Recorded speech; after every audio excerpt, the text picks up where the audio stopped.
Hello everyone. स्वागत है आप सभी स्टूडेंट्स का अपने यूट्यूब चैनल कालका क्लासेस पर। तो स्टूडेंट्स, आज की इस वीडियो में मैं आपको सोल्व कराऊंगा साइंस का प्रैक्टिस पेपर, जो आपके आने वाले टर्म 1 यानी मिड टर्म एग्ज़ाम के लिए काफ़ी इम्पोर्टेंट रहने वाला है।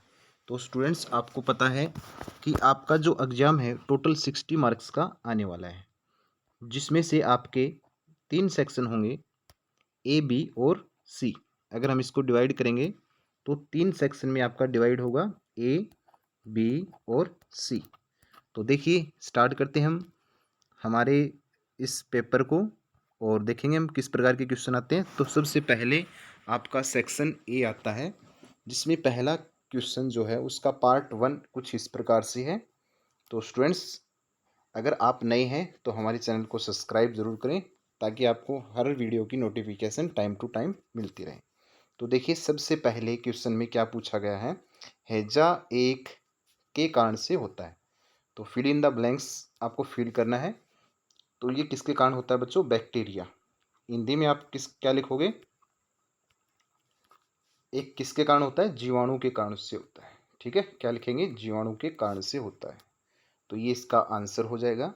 सेकंड पार्ट में शर्करा को अल्कोहल में बदलने की प्रक्रिया को क्या कहते हैं? तो देखिए, क्या ये नाइट्रोजन स्थिरीकरण कहलाती है? सही और गलत बताना आपको इसमें। तो बिल्कुल गलत है, क्योंकि शर्करा को अल्कोहल में बदलने की प्रक्रिया को फर्मेंटेशन क्यूवन क्रिया बोलते हैं। क्या बोलते हैं? क्यूवन क्यूवन क्रिया बोलते हैं हम। ठीक है, क्यूवन क्रिया बोलते हैं, फर्मेंटेशन बोलते हैं। तो इस पॉइंट से ये गलत हो जाएगा। इसका अथवा वाला पार्ट देखिए, मलेरिया पैदा करने वाले प्रोटोजोआ का वाहक कौन सा कीट है? तो मलेरिया जो होता है वो प्लाज्मोडियम प्रोटोजोआ के कारण होता है, और इसका वाहक जो होता है बच्चों को क्या होता है? मच्छर होता है। इंग्लिश में आप इसको मस्कीटो लिखेंगे, हिंदी में इसको मच्छर लिखेंगे। उसके बाद में देखिए, सेकंड दो थर्ड पार्ट है फर्स्ट क्वेश्चन का। If the force is applied opposite to motion, what will be happen to the speed of object. मान लेते हैं कोई ऑब्जेक्ट है, वो इस स्पीड से आ रहा है और उसकी हम अपोजिट डायरेक्शन में फोर्स लगाएं, तो इसकी स्पीड या तो क्या हो जाएगी बच्चों? कम हो जाएगी, या बिल्कुल ही ये रेस्ट पोजीशन पे आ जाएगा। तो आपको यही बताना है इसमें। उसके बाद में डिफाइन एटमॉस्फेयर, आपको बताना है कि एटमॉस्फेयर पर ये वातावरण को परिभाषित करना है। तो इसको आप कैसे करेंगे कि पृथ्वी के चारों ओर गैसों के आवरण को हम क्या बोलेंगे? पर्यावरण या वातावरण बोलेंगे। The envelope of gases exist around earth is called atmosphere. ऐसे हम इसको इंग्लिश में लिखेंगे। तो इस प्रकार से इसको करना है आपको। फोर्थ पार्ट देखिए इसका, name force due to which planets revolve around the earth. आपको पता है कि बच्चों, सन के अराउंड टोटल 8 प्लैनेट क्या करते हैं? रिवॉल्व करते हैं। ठीक है, तो उनमें से वो किस फोर्स के कारण इसके चारों ओर चक्कर लगाते हैं? तो आपको बताना है ग्रेविटेशनल फोर्स। किसके कारण से करते रिवॉल्व? Gravitational force. तो इसको हम हिंदी में क्या लिखेंगे? गुरुत्वाकर्षण बल। उसके बाद में which force is responsible for the weight of the object. अथवा वाला देखिए, मान लेते हैं आप अर्थ के ऊपर इस प्रकार से हैं, तो आपका जो वेट है अर्थ के ऊपर, वो किस फोर्स के कारण होता है? तो उसका भी क्या होता है? Gravitational force. ठीक है, ग्रेविटेशनल फोर्स, गुरुत्वाकर्षण बल के कारण हमारा बल होता है। उसके बाद में फिफ्थ पार्ट देखिए फर्स्ट क्वेश्चन का, sonorous is the property of metal by which produce. क्या करती हैं? सोनोरस, सोनोरस धातुओं का वह गुण होता है जिससे वे क्या उत्पन्न करती है? ध्वनि। क्या उत्पन्न करते हैं? ध्वनि। ध्वनि आएगा यहाँ पे, आप लिखेंगे साउंड। इंग्लिश मीडियम है तो साउंड। किन्हीं दो धातुओं के नाम लिखिए जो विद्युत का कुचालक है। तो विद्युत का कुचालक देखिए, एक तो होता है बच्चों टंगस्टन। क्या होता है? टंगस्टन। ठीक है, टंगस्टन। और दूसरा होता है, इसको हम डब्लू इसका प्रतीक होता है, और दूसरा होता है बिस्मिथ। ठीक है, बिस्मिथ। ठीक है, बिस्मिथ, ये इसका प्रतीक होता है। तो ये मेटल होती है, ये क्या होते हैं? विद्युत के कुचालक, बैड कंडक्टर ऑफ इलेक्ट्रिसिटी होते हैं। तो इनके नाम आपको लिख देने हैं। उसके बाद में सेवंथ पार्ट है फर्स्ट क्वेश्चन का, copper displace zinc from zinc sulphate solution, true false. तो देखिए, क्या कॉपर जिंक सल्फेट के सॉल्यूशन से जिंक को विस्थापित कर सकता है? तो ये रिएक्शन नहीं होगी, ऐसा नहीं है। क्योंकि अगर ये इसको विस्थापित होगा तो कॉपर को इससे ज़्यादा रिएक्टिव होना पड़ेगा, ऐसा पॉसिबल नहीं है। तो ये पॉइंट हमारा क्या हो जाएगा, फॉल्स हो जाएगा। धातुओं और अधातुओं की प्रकृति बतानी है। जैसे धातु जो होते हैं बच्चों, मेटल के जो ऑक्साइड होते हैं, मेटल ये मेटल है और ऑक्साइड, जैसे कि कोई उदाहरण ले लेता हूँ मैं, जैसे कैल्शियम है, कैल्शियम एक धातु है, ये इसका ऑक्साइड हो जाएगा, तो ये कैल्शियम ऑक्साइड। इसी प्रकार से नॉन मेटल है कार्बन और इसका ऑक्साइड CO2। तो आपको यहाँ पे देखना है कि धातु की जो ऑक्साइड होती हैं उनकी जो नेचर होती है वो होती है बेसिक। क्या होती है, बेसिक होती है। जो मेटल की जो ऑक्साइड होती है उनकी नेचर होती है बेसिक, और जो नॉन मेटल जो होते हैं उनकी जो नेचर होती है वो होती है एसिडिक। क्या होती है बच्चों, एसिडिक। इसको आप क्षारीय लिखेंगे और इसको हिंदी मीडियम में अम्लीय लिखेंगे। तो ये आपको बताना है। अगर आपसे कुछ इस प्रकार से क्वेश्चन पूछ लिया जाए, जैसे कि आपको एग्जांपल दे दिया, बताओ कि SO2 की प्रकृति कैसी होगी, तो आपको पता कि बच्चों सल्फर एक नॉन मेटल है और ये इसका ऑक्साइड का सूत्र हो गया, तो इसकी प्रकृति नॉन मेटल की ऑक्साइड की प्रकृति क्या होती है, अम्लीय, तो इसकी प्रकृति भी क्या होगी, अम्लीय। तो ऐसे क्वेश्चन पूछे जा सकते हैं। उसके बाद में 9th पार्ट देखिए इसका, एक बल में खालिस्तान और खालिस्तान दोनों होते हैं। इसका क्या होता है, एक बल में क्या होता है, परिणाम भी होता है। क्या होता है, परिमाण प्लस में दिशा दोनों होते हैं। क्या होते हैं, एक बल में क्या होते हैं, परिणाम प्लस में दिशा। ठीक है, क्या होते हैं बच्चों, परिणाम प्लस में दिशा। तो इसमें हम इंग्लिश मीडियम में क्या लिखेंगे, मैग्नीट्यूड एंड डायरेक्शन दोनों होते हैं। 10th पार्ट देखिए, if force applied on object in the direction of motion the speed of object. मान लेते हैं ये कोई ऑब्जेक्ट है और ये इस डायरेक्शन में क्या कर रही है, मूवमेंट कर रही है, नहीं इस डायरेक्शन में इसकी मोशन हो रही है, और इसी डायरेक्शन में हम क्या लगा दें, फोर्स। तो ये फोर्स क्या करेगा, इसको आगे की तरफ लगेगा, तो इसकी स्पीड क्या हो जाएगी बच्चों, इंक्रीज होगी, और जबकि इसमें बोल रहा है ये डिक्रीज होगी। तो ये पॉइंट हमारा क्या है, बिल्कुल गलत है। ऐसा गलत यानी डिक्रीज नहीं होगी। उसके बाद में 11th पार्ट में देखिए, एक रस्सा कस्सी के पक्ष में 10 न्यूटन एक, जैसे एक रस्सा कस्सी का गेम चल रहा है, तो ए पक्ष जो है वो 10 न्यूटन फोर्स लगाता है, और जो बी पक्ष है वो कितना न्यूटन फोर्स लगाता है, 8 न्यूटन फोर्स लगाता है बी पक्ष। तो रस्सी किस तरफ जाएगी, सीधी सी बात है, जिस जो फोर्स ज़्यादा लगेगा जहाँ पे उसी तरफ जाएगी, तो ए की तरफ रस्सी जाएगी। तो आपको यही बताना था इस क्वेश्चन में कि जो रस्सी है वो ए पक्ष की तरफ जाएगी, क्योंकि ए पक्ष जो है वो ज़्यादा बल लगाता है बी पक्ष की तुलना में। ठीक है, तो इस प्रकार से आपको बताना है। क्या घर्षण बल वायु में गतिमान वस्तु पर भी कार्य करता है, बिल्कुल yes. Force of friction also act on the object moving in air. तो आपको यही स्टेटमेंट इसमें लिखनी है। सेक्शन बी में देखिए, आपको दो चित्र दिए गए हैं, इन डायग्राम को देख करके आपको इन जीवों के नाम लिखने हैं। तो ये ए वाला जो होगा बच्चों, इसका नाम होगा राइजोपस। क्या होगा, राइजोपस। इंग्लिश में भी इसको राइजोपस ही लिखना है। और ये बी वाला जो होगा ये पैरामीशियम। क्या होगा, पैरामीशियम। इसका ये उत्तर रहेगा। ठीक है, तो ये दोनों आपको करने हैं। उसके बाद में आपको अथवा वाला पूछा गया है, एक प्रतिजैविक उदाहरण दीजिए और इससे उत्पन्न होने वाले जीवाणु का नाम भी बताइए। तो प्रतिजैविक यानी एंटीबायोटिक्स का आप उदाहरण दे सकते हैं बच्चों, पेनिसिलिन। पेनिसिलिन, ठीक है, पेनिसिलिन, पेनिसिलिन, ये आप इसका उदाहरण दे सकते हैं। और कौन से जीवाणु से ये उत्पन्न होता है, तो वो आपको लिखना है पेनिसिलिनियम, पेनिसिलिनियम, पेनिसिलिनियम नोटेटम। ठीक है, पेनिसिलिनियम नोटेटम, ये इस बैक्टीरिया से ये पेनिसिलिन बनाई जाती है। तो आपको हिंदी में भी ऐसे लिखना है, पेनिसिलिन जो कि पेनिसिलिनियम नोटेटम जीवाणु से उत्पन्न की जाती है। तो ये इसका उत्तर हो जाएगा। प्रश्न 3 में, अगर आपने बाजार से 1 लीटर दूध लिया है और उसे आप अपने घर पर पॉस्चराइज करना है, तो आप कैसे करोगे। तो देखिए हमें क्या करना है, वो 1 लीटर जो दूध हम लेके आए हैं उसको हम तेज़ी से क्या करेंगे, 60 डिग्री सेल्सियस के अराउंड हम उसको क्या करेंगे, गर्म करेंगे। फिर एकदम से क्या करेंगे, उसको कूल करेंगे। क्या करेंगे, कूल करेंगे। पहले हम उसको 60 डिग्री के अराउंड तक हम क्या करेंगे, उसको गर्म करेंगे, फिर एकदम से उसको ठंडा कर देंगे। तो इस प्रक्रिया को हम पॉस्चराइजेशन बोला जाता है। और ऐसा कर क्यों किया जाता है, क्योंकि ऐसा करने से जो दूध के अंदर जो बैक्टीरिया होते हैं, हार्मफुल बैक्टीरिया होते हैं, हानिकारक जीवाणु होते हैं, वो मर जाते हैं। और इस प्रक्रिया को हम पॉस्चराइजेशन बोलते हैं। ठीक है बच्चों, यही आपको इसमें लिखना था। उसके बाद में संक्रामक रोग क्या होते हैं, इसकी अथवा वाला पार्ट देखिए। संक्रामक वो रोग वे होते हैं जो फिजिकल कंटैक्ट, शारीरिक संपर्क से फैल जाते हैं। जैसे कि उदाहरण में आपको टीबी लिख देना है, या हम कोरोना भी एग्जाम्पल इसमें दे सकते हैं। ठीक है, the disease which is spread by the physical contact, that is called communicable disease. Example like TB and corona.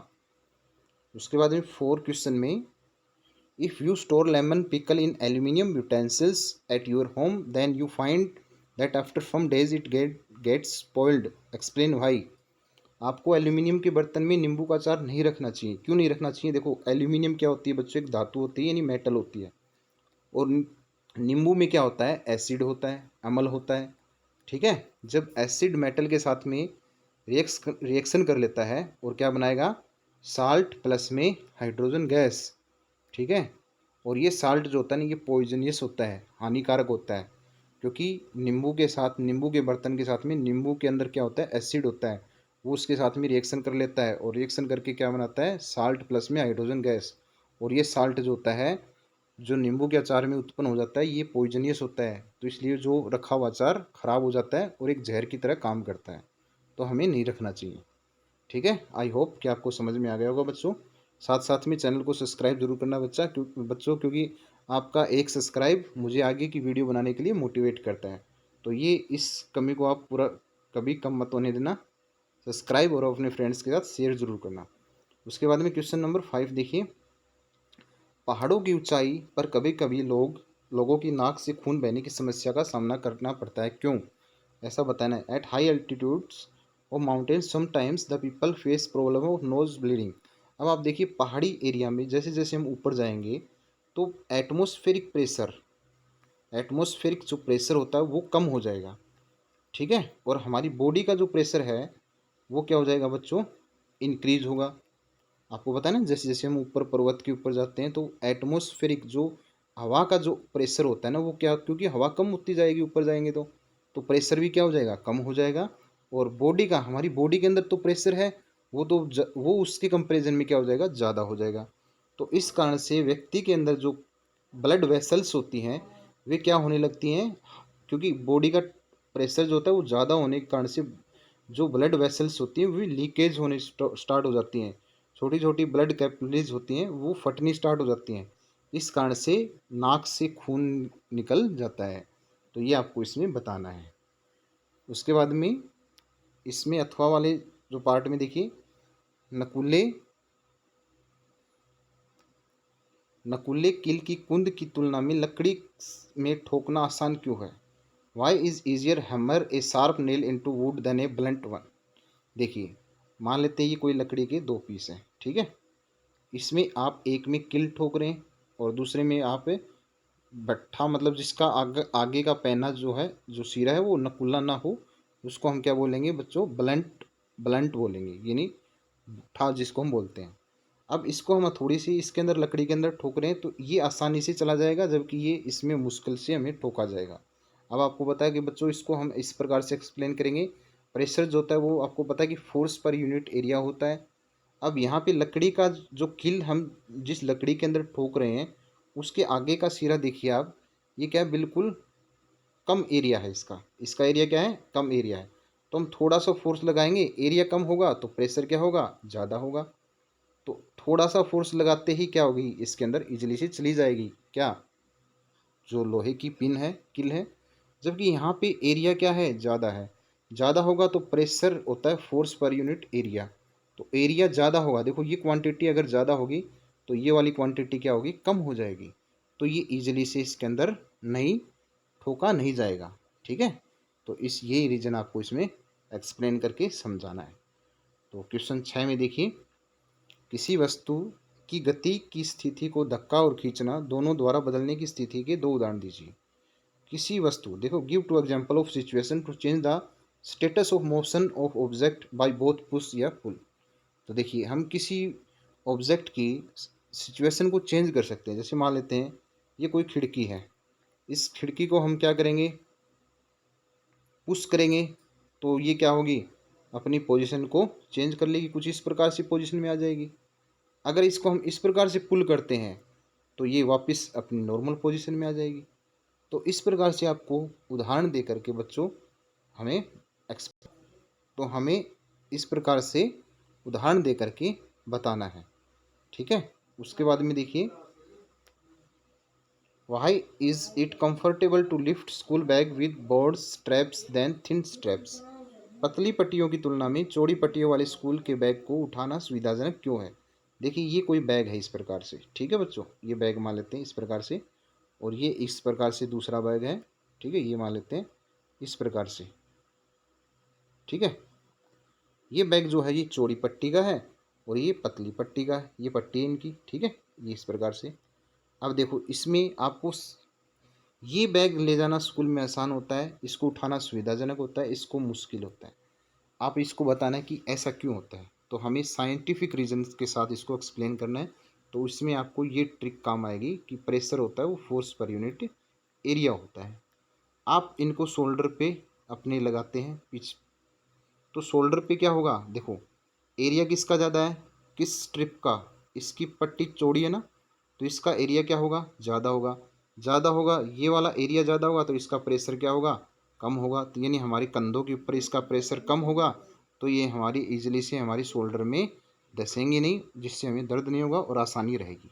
जबकि इस केस में एरिया इनका क्या है, कम है, कम है, तो ये वाला प्रेशर क्या होगा, ज़्यादा होगा। ज़्यादा होगा तो हमारी शोल्डर यानी कंधों में चुभ जाएंगी और हमें दर्द होगा जल्दी से, तो ये मुश्किल होगी, हमारे लिए सुविधाजनक नहीं है। तो ये आपको इस क्वेश्चन, इस फॉर्मूला के आधार पे आपको एक्सप्लेन करना है। आशा करता हूँ आप इसको अच्छे से समझा सकते हैं बच्चों। उसके बाद में देखिए क्वेश्चन नंबर 7 में, हम वायुमंडलीय दाब के प्रभाव को क्यों महसूस करते हैं। देखिए जब हम नॉर्मल सिचुएशन में होते हैं तो हमारी बॉडी के अंदर का जो प्रेशर होता है और बाहर का जो प्रेशर होता है वो क्या होते हैं, दोनों इक्वल होते हैं। लेकिन जब हम ऊपर माउंटेन पे चले जाते हैं या उस केस में क्या होता है, हमारी बॉडी का प्रेशर ज़्यादा हो जाता है बाहर के प्रेशर से, तो उस केस में हम वायुमंडलीय दबाव के प्रभाव को महसूस कर सकते हैं। दबाव कैसे बदलेगा, अब देखिए अथवा वाले पार्ट में बताना है, अथवा वाले पार्ट में बताना आपको दबाव कैसे बदलेगा। देखिए दबाव कैसे बदलेगा, तो यहाँ पे इंग्लिश में देख लेते हैं इसको। How would pressure change if area is doubled. Pressure होता है फोर्स पर यूनिट एरिया, ठीक है, ये हमें पता है बच्चों। अभी कहता है कि एरिया डबल कर दें, फोर्स को कांस्टेंट रखना है, तो एरिया डबल हो जाएगा तो ये क्या हो जाएगा, 2a हो जाएगा ना। तो प्रेशर क्या हो जाएगा, आधा नहीं हो जाएगा, 1/2 हो जाएगा ना। तो इसका मतलब प्रेशर बिकम्स हाफ। दूसरे पार्ट में पूछ रहा है फोर्स इज डबल, ठीक है, प्रेशर को हमें क्या रखना है, एरिया को कांस्टेंट रखना है। दूसरे केस में देखो फोर्स क्या, जो फोर्स पर यूनिट एरिया होता है प्रेशर, अब ये बोल रहा है भी फोर्स को डबल कर दें, तो यहाँ पे 2 लगा देंगे हम, तो इसका मतलब हमारा प्रेशर क्या हो गया, डायरेक्ट रूप से 2 गुना हो जाएगा। तो यही आपको इसमें बताना है, बहुत ही आसान क्वेश्चन है। उसके बाद में इनके मिलान करने हैं। क्वेश्चन नंबर 8 में, निमोनिया जो होता है वो आपको पता है किसके कारण होता है बच्चों, बैक्टीरिया के कारण होता है। खांसी वायरस के कारण होती है, एड्स एक वायरस के कारण होता है। बस आसान है बिल्कुल। क्वेश्चन नंबर 9 में देखिए, फॉइल का उपयोग खाद्य पदार्थों को लपेटने के लिए क्यों किया जाता है, क्योंकि एल्यूमिनियम फॉइल जो होता है वो ऊष्मा को रोके रखता है, ऊष्मा को अपने अंदर से बाहर नहीं जाने देता, ठीक है। तो इस कारण से उसका लपेटने, खाद्य पदार्थों को लपेटने के लिए किया जाता है।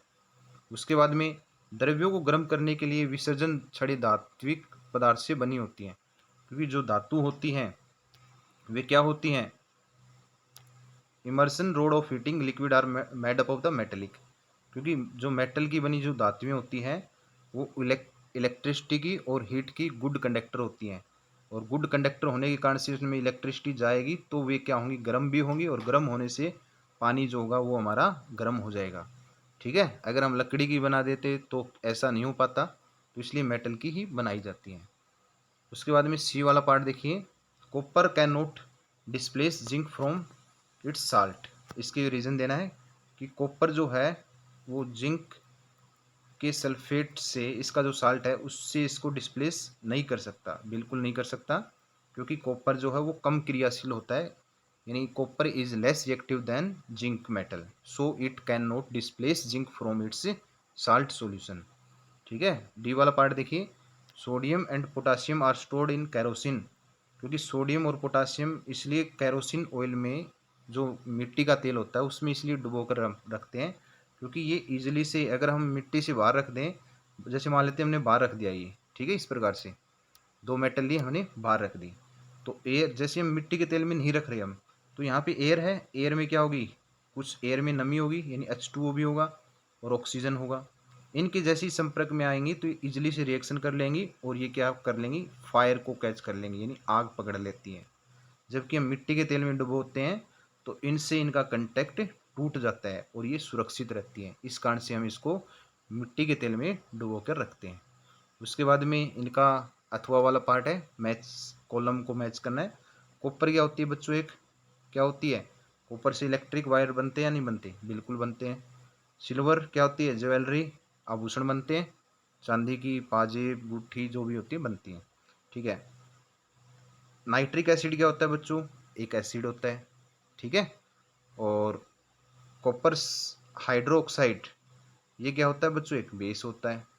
सल्फर क्या होती है, एक नॉन मेटल होती है। ठीक है। और आयरन कहाँ पे होता है, हमारे हीमोग्लोबिन में होता है। तो इस प्रकार से हम इनको कॉलम को मैच कर सकते हैं। उसके बाद में क्वेश्चन नंबर 10 देखिए, क्वेश्चन नंबर 10 में देखिए, आपको क्या बताना है, निम्नलिखित परिस्थितियों में बल लगाने वाले एजेंट और वस्तु की पहचान करनी है जिस पे वह कार्य करता है। प्रत्येक स्थिति में बल के प्रभाव का उल्लेख कीजिए। तो नींबू का एक टुकड़ा, मान लेते हैं दो, नींबू का एक टुकड़ा उंगलियों के बीच निचोड़कर उसका रस निकालना, मान लेते हैं ये हमारी दो उंगली हैं और इन दो उंगलियों के बीच में एक नींबू का टुकड़ा करती है। तो ये उंगलियां क्या करेंगी, इसके ऊपर फोर्स डालेंगी, और ये क्या है, तो ये क्या है, फोर्स, देखो फोर्स किसके ऊपर डाला जा रहा है, नींबू के टुकड़े पे, और फोर्स किसके द्वारा डाला जा रहा है, उंगलियों के द्वारा। यही बस आपको लिखना है। बल लगाने वाला एजेंट क्या है, उंगलियां, फिंगर्स, एंड ये क्या है हमारा ऑब्जेक्ट क्या है, लेमन, बस। टूथपेस्ट ट्यूब से पेस्ट निकालना, तो देखिए यहाँ पर टूथपेस्ट ट्यूब से पेस्ट निकालेंगे तो ये क्या मान लेते हैं, हमारी ट्यूब है, इस प्रकार से। इसके ऊपर हम क्या करेंगे, इसके ऊपर फोर्स डालेंगे, तभी इससे क्या होगी, बाहर निकलेगी। तो ऑब्जेक्ट क्या होगी, टूथपेस्ट।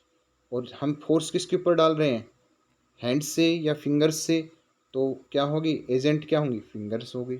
आसान है बिल्कुल।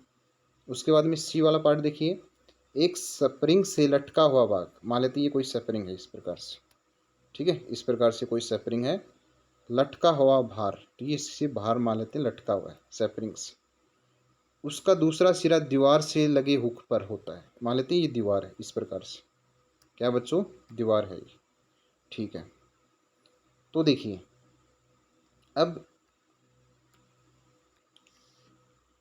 अब यहाँ पर बल लगाने वाला एजेंट कौन हुआ बच्चों, ये भार हुआ। इस भार के कारण से नीचे की तरफ फोर्स लग रहा है, और किसके ऊपर लग रहा है, दीवार के ऊपर लग रहा है। तो यहाँ पे बल लगाने वाला एजेंट क्या हुआ, भार, और वस्तु क्या है, दीवार। ये आपको लिखना है। उसके बाद में क्वेश्चन 11 में, एक बल लगने के लिए कितनी वस्तुएं मौजूद होनी चाहिए।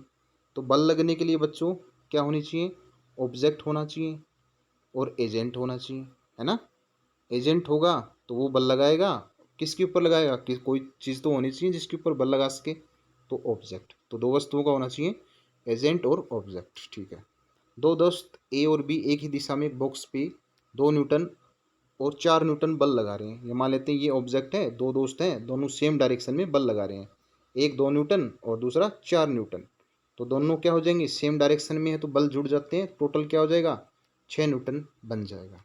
तो दोनों वस्तुओं पे टोटल बल कितना कार्य करेगा, 6 न्यूटन। क्या घर्षण बल वायु में गतिमान वस्तुओं पे कार्य करता है। मान लेते हैं बच्चों कोई, जैसे मान लेते हैं इस प्रकार से एरोप्लेन है हमारा, ठीक है। तो जब ये हवा में उड़ता है तो हवा इसके ऊपर क्या करती है, इसकी गति को क्या करती है, अपोज करती है, यानी विरोध करती है। और उस अपोज करना ही क्या कहलाता है, वो घर्षण बल कहलाता है। तो हम इसमें क्या लिखेंगे, हाँ घर्षण बल वायु में गतिमान वस्तुओं पे भी कार्य करता है। Yes, force of attraction also act on the object moving in the air, यही हम इसके अंदर लिखेंगे। उसके बाद में ये सेक्शन सी है और इसको हमें पढ़ करके अच्छे से और इनका दिए गए क्वेश्चंस का हमें जवाब देना है। तो देखिए सबसे पहला जो है, वे सूक्ष्मजीव जो अपने पोषण के लिए मृत और सड़ने वाली कार्बनिक पदार्थों को खाते हैं। The microbes which feed on dead and decaying organic matter for their nutrition, उनको क्या बोलते हैं हम, सेप्रोट्रोप्स, मृतजीवी बोलते हैं।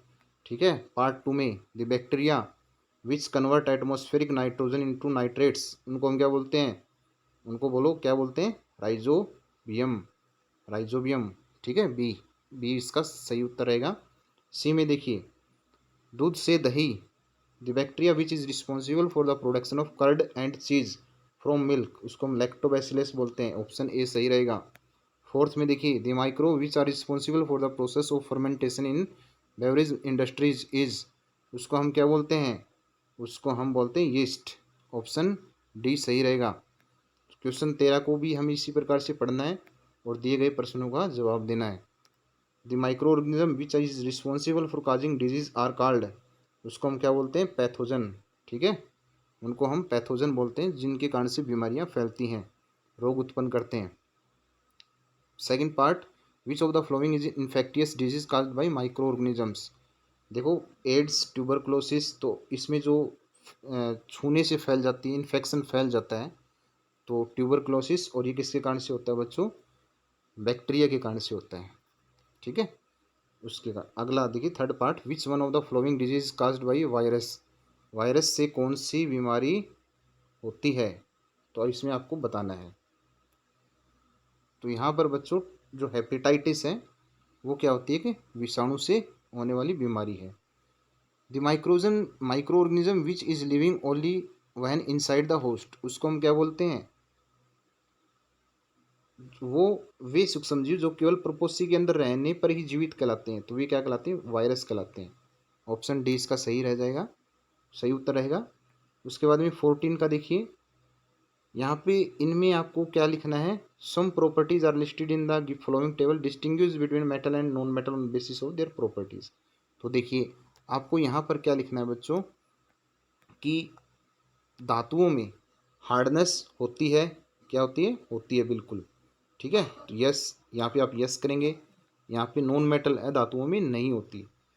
मेलेबिलिटी, मेलेबिलिटी का मतलब क्या होते हैं, आघात वर्धकता, यानी धातुओं को हम पीट पीट के चादर बना सकते हैं, जबकि नॉन मेटल में ये प्रॉपर्टी नहीं होती। ठीक है, यहाँ पे होती है, यस। डक्टिलिटी, तन्यता, धातुओं के हम तार बना सकते हैं, यस, जबकि इसमें नो, इनके नॉन धातुओं के पतले तार नहीं बन सकते। Conduction of heat and electricity, धातुएं जो होती हैं विद्युत और ऊष्मा का सुचालक होती हैं, तो यस, और यहाँ पे हम क्या लिखेंगे, नो। ठीक है, तो इस आधार पे आपको ये टेबल फिलअप करनी है।